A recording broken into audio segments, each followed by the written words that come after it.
नमस्कार प्यारे दर्शकों, मैं आपका ज्योतिष मित्र आदित्य द्विवेदी। अगर आप अपनी कुंडली का परामर्श चाहते हैं, अपने प्रश्नों के उत्तर चाहते हैं, समस्याओं का समाधान चाहते हैं, खराब ग्रह दशाओं के उपाय जानना चाहते हैं, कुंडली मिलान करवाना चाहते हैं या किसी शुभ मुहूर्त के बारे में जानकारी लेना चाहते हैं, तो आप हमारे नंबर पर हमें कॉल कर सकते हैं या व्हाट्सएप मैसेज कर सकते हैं। जन्म कुंडली विश्लेषण में हमने डेटा लिया है 23 मार्च 1973, 15:53 का है। सरदार शहर राजस्थान का जन्म है। इस कुंडली में मुख्य रूप से हम कर्जात की समस्या देखेंगे, मानसिक चिंता इनको रहती है, उसका कारण जानने का प्रयास करेंगे। संबंध कैसा रहेगा बच्चों के साथ, परिवार के साथ में, और व्यापार में अगर कुछ समस्याएं आती हैं तो उनका क्या समाधान हो सकता है, इन सारी विषयों पर हम चर्चा करेंगे। सिंह लगन की कुंडली बनती है, 5 नंबर लगन में लिखा है, लग्नेश अष्टम भाव में गया हुआ है, यानी जीवन में मेहनत तो लेगा ही। लग्नेश 6, 8, 12 में जाए तो जीवन में चीजें बहुत आसानी से नहीं मिलती हैं, स्मूथ ही चलती है। लग्न 2 अंश का है, सिंह लगन है, मघा नक्षत्र है, लगन में केतु का नक्षत्र है। सूर्य कुंडली में 9 अंश का है, मीन राशि में, उत्तरा भाद्रपद नक्षत्र शनि के नक्षत्र में है। यानी सूर्य वैसे भी शनि के नक्षत्र में कभी कभी जीवन में ऐसा रास्ता कर देता है कि समझ में नहीं आता क्या करें क्या ना करें, डिसीजन क्या लें, बीच बीच में उहापोह वाली स्थितियां आती हैं। ऐसे में सूर्य लग्नेश भी है तो असर ज्यादा कर जाता है। चंद्रमा शून्य अंश का, नीच राशि, विशाखा नक्षत्र गुरु के नक्षत्र में है। मंगल 4 अंश का है, मकर राशि में है, उच्च राशि में अपने बैठा हुआ है मंगल यहाँ पर, और यह जो है उत्तराषाढ़ा सूर्य के नक्षत्र में है। बुध 22 अंश का, कुंभ राशि, पूर्वा भाद्रपद नक्षत्र गुरु के नक्षत्र में है।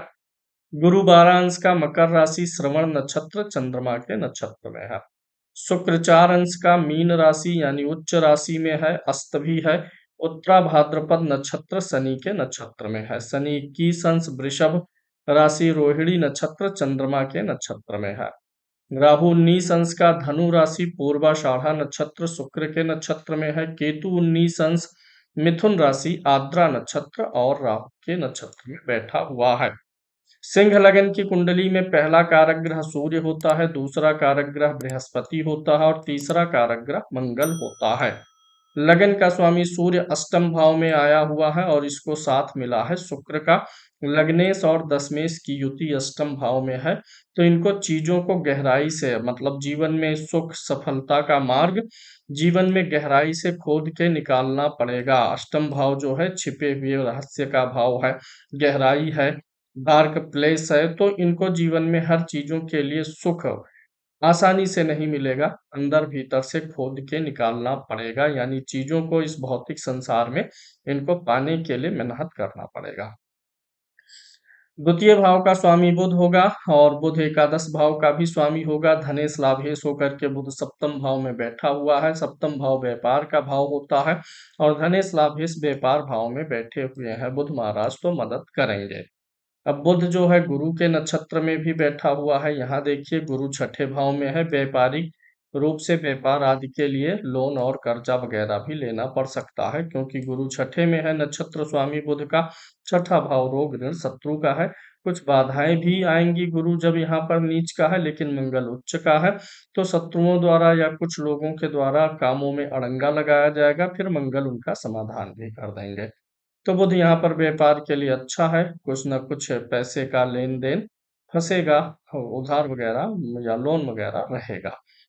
तृतीय भाव का और दसम भाव का स्वामी शुक्र है, ठीक है, शुक्रास्त हुए हैं इसलिए थोड़ा सा गड़बड़ हुए हैं, बल थोड़ा सा कम लगा पाएंगे, इसलिए शुक्र के बल को बढ़ाने की थोड़ी सी जरूरत है। अष्टम भाव में गया हुआ ग्रह है शुक्र, और अगर नवमांश कुंडली में देखेंगे तो शुक्र जो है सिंह राशि में नवमांश में बैठा है, यानी लग्नांश में है, और लग्न के ग्रह के साथ है शुक्र का। रुद्राक्ष पहनना काफी ठीक रहेगा। चतुर्थ भाव में चंद्रमा नीच राशि में बैठा है और पक्ष बल से हीन हो रहा है, कृष्ण पक्ष का हो रहा है, और इसके ऊपर शनि की दृष्टि आ गई, तो इनका जो मानसिक चिंता से जुड़ा हुआ सवाल था वो तो आपको एकदम स्पष्ट समझ में आ गया होगा, क्योंकि शनि चंद्रमा को देख रहा है। चंद्रमा देखिए 0 अंश का है यहाँ पर, और शनि जो है 21 अंश का है। शनि पूर्ण रूप से चंद्रमा को देख रहा है और यहाँ पर चंद्रमा नीच राशि में है, तो कारकत्व तो पीड़ित हो जाता है। मानसिक चिंता, तनाव, परिवार भाव में बना है, परिवार को लेकर के उलझने, माता के स्वास्थ्य आदि में भी परेशानियां पैदा किया होगा, क्योंकि यहाँ का स्वामी मंगल भी छठे भाव में है। परिवार में कोई ना कोई रोगी रहे, किसी ना किसी पर दवा चले, ये भी संभव है। साथ ही साथ ये चंद्रमा चौथे भाव में बैठा है, चौथे का स्वामी छठे में है। कोई प्रॉपर्टी आदि को लेकर के कोई विवाद या डिस्प्यूट, या कोई प्रॉपर्टी का हिस्सेदारी बंटवारा अपने पक्ष में आने में लंबा समय भी लग सकता है, क्योंकि मंगल खुद प्रॉपर्टी का ग्रह भी है, चतुर्थेश होकर के आया हुआ है। तो यहाँ पर चंद्रमा नीच का होने के नाते परेशानियां है, चूंकि सिंह लगन है, चंद्रमा 12वें का स्वामी है, तो चंद्रमा के नीच के लिए चंद्रमा की वस्तुओं का दान किया जा सकता है। साथ ही साथ शनि मारक ग्रह भी होता है, सिंह लगन में छठे और सातवें भाव का स्वामी है। शनि देख रहा है इसको, तो शनि का नकारात्मक प्रभाव शांत करने के लिए शनि के लिए रुद्राक्ष पहना जा सकता है। अधिक चिंता तनाव होने की स्थिति में शनि के वस्तु का दान किया जाए, अन्यथा चंद्रमा का ही दान करने से काम चल जाएगा। चंद्रमा की अंतर्दशा भी दिसंबर 2023 से अगस्त 25 तक चल रही है, तो अगस्त 25 तक जो है थोड़ा सा मानसिक रूप से परेशानियां अधिक रह सकती हैं। अभी वृश्चिक इनकी जो राशि है, इस पे शनि की साढ़े साती वगैरह नहीं चल रही है। साढ़े साती के दौरान चिंता और तनाव अधिक बढ़ने की संभावना इनके लिए हमेशा रहेगी, तो मानसिक चिंता का कारण चंद्रमा यहाँ पर बन रहा है। और चौथे भाव में नीच का है, चौथे का स्वामी भी छठे में है, तो प्रॉपर्टी वगैरह में थोड़ा सा संभाल के रहना, डिस्प्यूटेड कुछ चीजें हो सकती हैं। अब यहाँ पर अगर हम राहु को देखें, पंचम भाव में बैठा है, राहु का राशि लॉर्ड भी नीच राशि में बैठा हुआ, चंद्रमा का नीच भंग हो रहा है। चंद्रमा का राशिपति जो मंगल है वह उच्च का है, इसलिए नीच भंग मंगल से हो रहा है। नीच भंग मतलब ये धन वगैरह दिलाने में मदद करेगा। राहु का राशिपति भी नीच का है और छठे भाव में बैठा हुआ है। सिंह लगन के लिए राहु कोई अच्छा ग्रह नहीं होता है, ना ही वृश्चिक राशि के लिए है। तो थोड़ा सा ये जब भी कोई पंचम भाव हमारे बुद्धि विवेक का है, पॉलिसी जो हम बनाते हैं अपने जीवन में, पॉलिसी मेकिंग का है, तो ये पहली बार में जो पॉलिसी बनाए उस पर हमेशा अमल ना करें, थोड़ा टाइम लेकर के जीवन में नीति नियम और पॉलिसीज का निर्धारण करना चाहिए इनको। इसके साथ साथ संतान भाव भी यही होता है। संतान भाव में राहु बैठा है, भाव का स्वामी गुरु है, छठे में बैठा हुआ है, नीच राशि में है, तो थोड़ा सा संतान के साथ में भी इनका जो है, इनकी संतान थोड़ी सी डिसोबीडियंट हो सकती है, मतलब इनकी अवज्ञा कर सकती है। छठे भाव में मंगल और गुरु की युति बनी हुई है, दोनों कारक ग्रह है। गुरु परेशानी देगा पहले, फिर मंगल उसका समाधान भी करेगा। शत्रु भी आएंगे, मंगल शत्रु बाधा भी खत्म करेगा। तो यहाँ पर इनके लिए मंगल और गुरु की युति छठे भाव में बन रही है। अब अगर हम यहाँ पर थोड़ा सा सातवें भाव और बुध के परिप्रेक्ष्य में देखें कि शुभ कर्तरी पाप कर्तरी क्या लागू है, तो छठे भाव में गुरु 12 अंश का है, मंगल 4 अंश का है, यानी मंगल पीछे है, गुरु आगे है, सातवें भाव के करीब है। और इधर अगर शुक्र और सूर्य में देखें, तो सूर्य 9 अंश का है, शुक्र 4 अंश का है, यानी शुक्र यहाँ पर मीन राशि में आगे है, सूर्य पीछे है, यानी सातवां भाव गुरु और शुक्र के बीच में है, यानी शुभ कर्तरी में आ गया है। बुध भी शुभ कर्तरी में आ गया है, जो इनके दाम्पत्य के लिए और व्यापार के लिए अच्छा माहौल बनाने का प्रयास करेगा। अब यहाँ पर जो बुध महाराज बैठे हैं, बुध बकरी होकर के बैठे हुए हैं, बुध 22 अंश के हैं और गुरु के नक्षत्र में बैठे हुए हैं। ध्यान देना है, व्यापार का कारक बुध गुरु के नक्षत्र में। गुरु वैसे भी छठे भाव में होता है तो कर्ज देता है, अच्छी राशि में हो तो कर्ज आराम से निपटता है, कर्ज से समस्या नहीं आती है। लेकिन जब नीच का होगा तो कर्ज की समस्या भी आएगी। दूसरा, ये जो बुध है धन भाव का स्वामी भी है और छठे भाव के स्वामी के नक्षत्र, छठे भाव में बैठे हुए ग्रह के नक्षत्र में है। तो इसलिए जो कर्ज की दिक्कत है वह गुरु के ही कारण से है। धनेश जो है धन भाव का स्वामी बुध, वह छठे भाव में बैठे हुए ग्रह के नक्षत्र में है। गुरु भी धन का कारक है, छठे भाव में नीच का है। गुरु का ट्रीटमेंट इनके जीवन को, व्यापार को, सारी चीजों को अच्छा कर देगा। और मानसिक रूप से जो परेशानी है उसके लिए शनि चंद्रमा का, दो ही इस कुंडली में मेन चीजें नजर आती हैं मानसिक चीजों के लिए, मानसिक प्रसन्नता के लिए, संतुष्टि के लिए। ये शनि चंद्रमा पर ध्यान देना है, और व्यापार, धन, सुख, समृद्धि आदि के लिए ध्यान देना है गुरु पर, गुरु को सही करना है। गुरु के लिए ये जो है 5 मुखी रुद्राक्ष पहन सकते हैं, स्टोन पहनना नहीं है। गुरु के लिए एक बार वजन के बराबर गुरु की वस्तु का दान भी करें। गुरु का मंत्र जाप हो जाए तो पूछना ही क्या है। तो यहाँ पर गुरु इनके जीवन में, जो इन्होंने प्रश्न पूछा कर्ज की समस्या आदि के लिए, ये गुरु ही कारण बन रहा है। आर्थिक विषमताएं भी गुरु ही थोड़ा जीवन में लेकर के आएगा। व्यापार की भी जो समस्याएं आती हैं, अड़चने आती हैं, उसका भी कारण, व्यापार का कारक ग्रह बुध गुरु के नक्षत्र में बैठा है, ये है। शनि अच्छा है, कर्मठी है, दसम भाव में शनि कर्म का कारक है, दसम में बैठा है। कर्मठी तो ये बनाता ही है, तो ये कर्मठी है। कर्म ये मेहनत करेंगे, अच्छा करेंगे। साथ ही साथ यहाँ पर अगर हम काल सर्प दोष देखें तो इस कुंडली में काल सर्प दोष नहीं बन रहा है। सूर्य के साथ में और चंद्रमा के साथ में राहु केतु नहीं है, ग्रहण आदि भी नहीं बन रहा है। तो कुंडली में और चीजें काफी ठीक नजर आ रही हैं। स्टोन पहनने की अगर बात करें हम, तो लग्नेश भी यहाँ पर अष्टम में है। इनके तीनों कारक ग्रह छठे और आठवें भाव में है, तो स्टोन इनको पहनने के लिए सलाह बहुत नहीं दिया जा सकता है। सिंह लगन है, केतु एकादश भाव में है, तो केतु के लिए लहसुनिया ये पहन सकते हैं। वर्तमान में शुक्र की दशा चल रही है, और शुक्र अस्त है, अस्त ग्रह विकल होता है। और यह शुक्र जो है छठे भाव के स्वामी मारक के ग्रह के नक्षत्र में है। तो यहाँ पर शनि के उपाय से शुक्र भी अच्छा फल देने की स्थिति में आएगा, क्योंकि शुक्र शनि के नक्षत्र में है। आने वाले समय में शुक्र में मंगल की अंतर्दशा आएगी अगस्त 25 से। अगर हम शुक्र में मंगल का विश्लेषण करें तो शुक्र यहाँ पर चौथे से चौथे भाव का स्वामी है, और मंगल जो है यहाँ पर सूर्य के लग्नेश के नक्षत्र में बैठा हुआ है। तो अगस्त के बाद से कुछ जमीन और प्रॉपर्टी आदि से जुड़ा हुआ काम भी हो सकता है कोई व्यवसाय को लेकर के कहीं कुछ इन्वेस्टमेंट बनाने की योजनाएं भी बन जाएं। अब हम अगर इस कुंडली को नौमांस से देखें तो नौमांस के लगन में गुरु बुध बैठे हैं, वैवाहिक जीवन के लिए अच्छे होते हैं। यहाँ पर चौथे में शनि और चंद्रमा की युति भी बनी हुई है। ऐसे में जातक के साथ साथ उसके जीवन साथी को भी मानसिक तनाव रहने का योग हो जाता है। अब यहाँ पर जो धन भाव का स्वामी बुध है, वह नौमांस कुंडली में 1 नंबर की राशि में बैठा है, जो कि इनकी कुंडली के भाग्य की राशि है। बुध इनका भाग्यांश में भी बैठा हुआ है।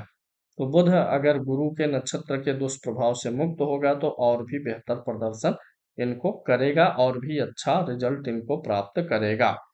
अब यहाँ पर अगर हम देखें इनकी अन्य कुंडलियों को, सबसे पहले हम चलते हैं देशकाल कुंडली पर, D3 पर।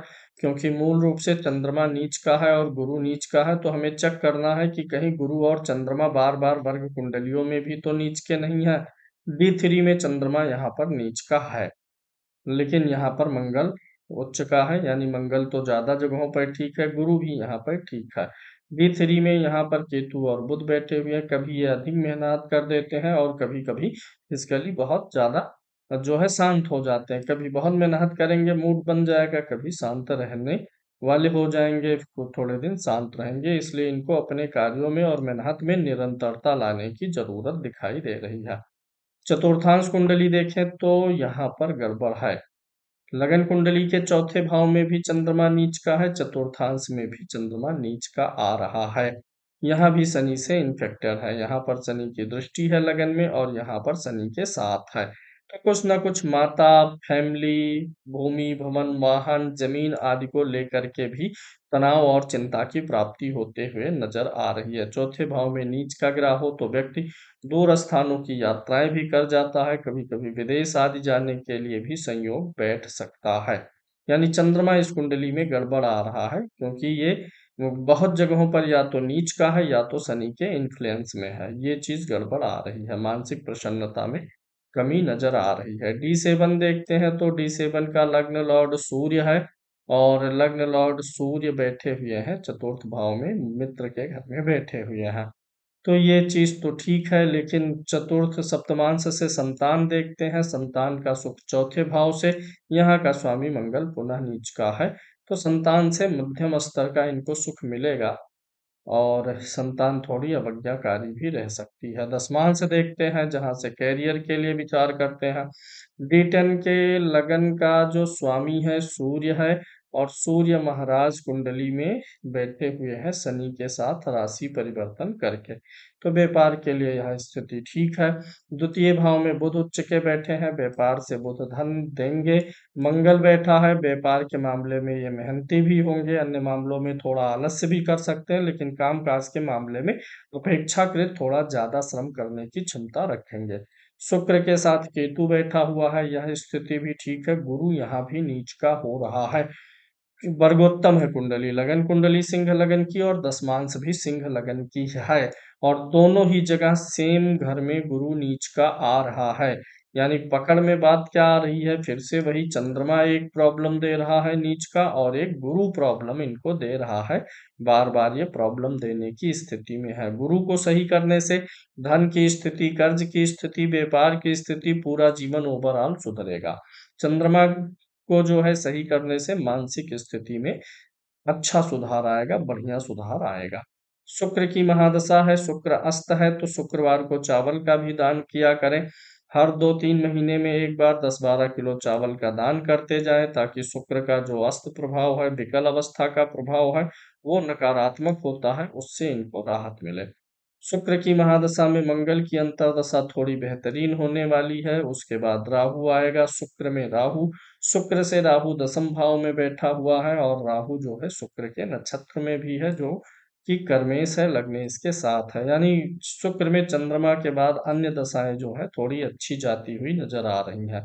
शुक्र में गुरु आएगा तो फिर इनको कर्ज वगैरह लेने की स्थिति आ सकती है, थोड़ी समस्याएं आएंगी उस समय में। थोड़ा सा इनको अपने डायबिटिक होने पर भी ध्यान देना होगा, फैटी लीवर या थोड़ा माइल्ड स्तर का शुगर वगैरह भी आने का खतरा आने वाले समय में दिखाई दे रहा है। शुक्र में शनि ठीक जाएगा, बुध भी ठीक जाएगा, शुक्र में केतु भी कमोबेश ठीक ही जाने वाला है। अगली दशा जो आएगी सूर्य की महादशा होगी और सूर्य की महादशा देखें तो सूर्य लग्नेश होकर के अष्टम में है, सूर्य शनि के नक्षत्र में है। तो इस सूर्य की महादशा में एक बार इनको थोड़ी सी सेहत की कोई ना कोई प्रॉब्लम आएगी। अष्टम में है, शनि के नक्षत्र में है, शनि मार्केश है, लेकिन शनि बैठा अच्छी जगह है, व्यापार को थोड़ा सा अच्छा बनाएगा, कर्म क्षेत्र को बढ़ाएगा, लेकिन सेहत से जुड़ी हुई समस्याएं यह उत्पन्न करने का प्रयास तो करेगा ही। अष्टक वर्ग की कुंडली इनकी देखते हैं। समुदाय अष्टक वर्ग में अगर हम देखें तो इनके लगन में 28 पॉइंट है, ठीक है। धन में भी एवरेज पॉइंट है, धन भाव के पॉइंट व्यय भाव से अधिक है, लाभ भाव के पॉइंट भी व्यय से अधिक है, इसलिए ये कर्ज मुक्त तो हो सकते हैं। 32 पॉइंट यहाँ पर ठीक, यहाँ भी ठीक, लगभग सभी भावों में ठीक पॉइंट है। अष्टम थोड़ा कमजोर है, अष्टम कमजोर रहे तो ही ठीक है लगन की अपेक्षा। भाग्य और कर्म दोनों इनका बराबर, जितना कर्म करेंगे उतना भाग्य से साथ इनको मिलेगा। यानी इनको कर्मशील जितना अधिक हो सके उतना अधिक कर्मशील होने पर ध्यान देने की जरूरत है।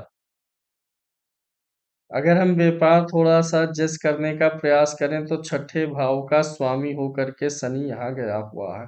तो एक तो कोई ऐसी चीज जो डिस्प्यूटेड हो या सेकंड हैंड चीजों को रीसेल करके, या फिर मेडिकल, क्योंकि छठा भाव रोग का भी होता है और दसम भाव का स्वामी भी अष्टम में है। तो मेडिकल वाली चीज़ों से व्यापार अगर जोड़ते हैं, मेडिकल इक्विपमेंट आदि का व्यापार, तो यह इनके लिए ठीक हो सकता है, अच्छा रहेगा। मंगल ठीक है, चौथे का स्वामी है, छठे में है। प्रॉपर्टी वगैरह भी ले सकते हैं, लेकिन पर्सनल प्रॉपर्टी के लिए नहीं ठीक है, व्यवसायिक प्रॉपर्टी के लिए इनका ठीक रहने वाला है। दशमांश में भी अगर आप देखेंगे तो गुरु का काम इनको हमेशा अवॉइड करना है, क्योंकि गुरु दोनों जगह पे नीच का हो रहा है। मंगल तो यहाँ पर भी ठीक है। अगर शनि की स्थिति को विचार करें तो शनि लगन में ही है, तो बिल्डिंग मटेरियल, बिल्डिंग प्रोडक्ट या सिविल इंजीनियरिंग टाइप का कोई काम करते हैं तो यह भी इनके लिए ठीक रहने वाला है। उपायों पे एक बार पुनः इनकी कुंडली पे चर्चा करें तो स्टोन इनको सिर्फ केतु का पहन सकते हैं। चंद्रमा के लिए चावल का दान साल भर में एक बार तो वजन के बराबर चावल का दान चंद्रमा के लिए कर दिया करें। साथ ही साथ चंद्रमा का जप करवा सकते हैं, गुरु का जप, और गुरु के लिए वजन के बराबर दान करना है। अब चंद्रमा गड़बड़ है, गुरु गड़बड़ है, शुक्र और सूर्य भी गड़बड़ है। तो चंद्रमा के लिए 2 मुखी, गुरु के लिए 5 मुखी, शुक्र के लिए 6 मुखी, सूर्य के लिए 1 मुखी और शनि के लिए जो है 7 मुखी रुद्राक्ष इनको धारण कर लेना चाहिए। इससे काफ़ी रिलीफ इनको मिलने वाला है। कुल मिलाकर के इस कुंडली में गुरु को सही कर लेंगे तो सब कुछ व्यापार, कर्ज सारी समस्याएँ हल हो जाएँगी, सेहत भी सही रहेगा। जब भी चंद्रमा पीड़ित होता है तो उससे टेंशन बनता है, धीरे-धीरे हाइपर होता है टेंशन और जब व्यक्ति तनाव में रहता है तो उसी से धीरे-धीरे लीवर में सही एंजाइम प्रोड्यूस नहीं हो पाते हैं जिससे डायबिटिक, शुगर, फैटी लीवर भी आने की संभावना रहती है। तो ये उपाय से इनको रोगों से भी मुक्ति मिलेगी।